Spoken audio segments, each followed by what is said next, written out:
O desenvolvimento econômico promove impactos diretos no funcionamento do país. Com ele, vêm os investimentos na infraestrutura, saúde e educação, por exemplo, gerando ainda mais qualidade de vida às pessoas. Em 2018, os ministros do Supremo Tribunal Federal estiveram atentos a isso e tomaram várias decisões visando resultados positivos à economia brasileira.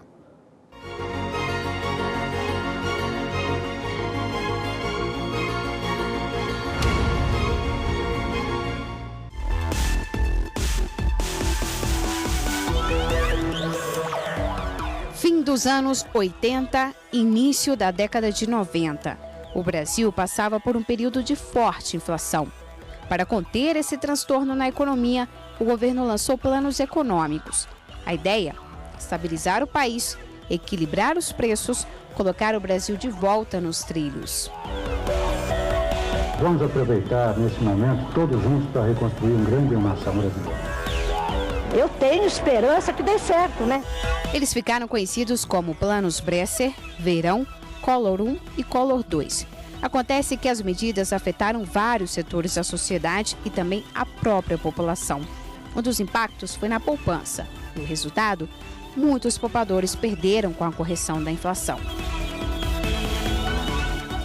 A Justiça chegou a receber quase 1 milhão de ações questionando as perdas nas poupanças. E depois de 20 anos de disputa judicial, o plenário do STF homologou acordo histórico assinado entre a Federação Brasileira dos Bancos e entidades que representam consumidores e poupadores. O texto estabeleceu os critérios para o ressarcimento e pôs fim aos milhares de processos que tramitavam em todo o país. Com a possibilidade desse acordo nas ações coletivas, com a possibilidade desse meio termo em que se chegou, isso vai fazer com que se concretize, pelo menos, a efetividade da justiça. Houve uma construção amiga, no sentido da solução da controvérsia, e acho que isso é extremamente positivo. Havia realmente uma incerteza geral sobre a conclusão, o que demonstra bem que o Poder Judiciário trabalha tecnicamente com os dados que vêm nos processos, o que fazia com que houvesse a possibilidade de os acordos serem concretizados para que todos pudessem ter, não o perde ou ganha, mas de alguma forma conciliar interesses e garantir direitos. Deixando claro que, homologando-se um acordo, não está se assumindo determinada tese jurídica. Está se garantindo que aqueles que quiserem aderir a esse acordo terão a devida segurança jurídica. Em outro caso, também envolvendo planos econômicos, o STF negou recurso da Caixa Econômica e obrigou o banco a pagar a um grupo de trabalhadores as diferenças de correção monetária sobre saldos de contas vinculadas do FGTS. 900 processos estavam esperando essa decisão do Supremo. A Corte está admitindo a correção monetária do FGTS, mesmo em face do plano Collor 2.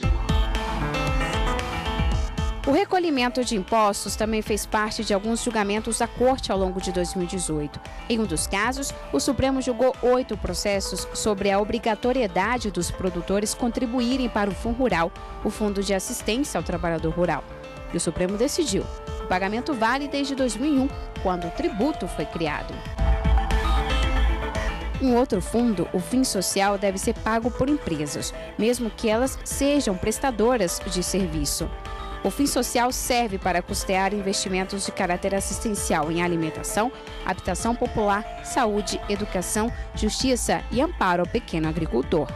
Se a segunda turma não estava a tratar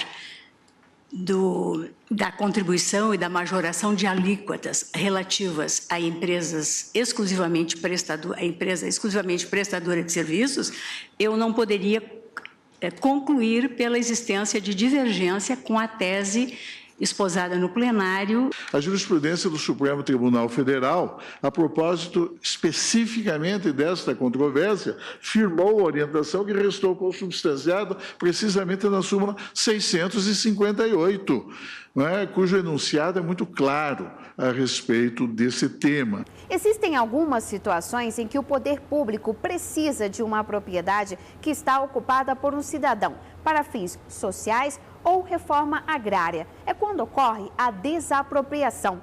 E no ano passado, o plenário do STF decidiu reduzir os juros compensatórios nesses casos, de 12% para 6%. Um dos principais argumentos é que a porcentagem maior que prevalecia em 2001 levava em conta a conjuntura de estabilidade econômica e inflacionária do país, diferente da atual realidade. A lei fez uma ponderação entre justa indenização e legítimos interesses da administração e estabeleceu que a alíquota razoável era de 6%.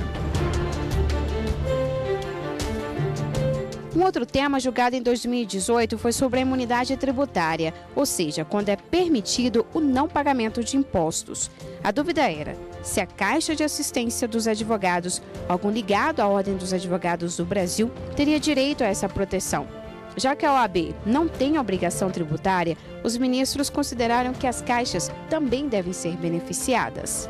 É pacífico o entendimento que a imunidade tributária, fruída pela Ordem dos Advogados do Brasil, é da espécie recíproca na medida em que a OAB desempenha atividade própria de Estado. A Caixa sobrevive mediante, seria afastadas as despesas da ordem a 50% do que é arrecadado pela própria seccional, e que não tem fim lucrativo. As caixas de assistência dos advogados prestam serviço público delegado, possuem status jurídico de ente público e não exploram atividades econômicas em sentido estrito com intuito lucrativo.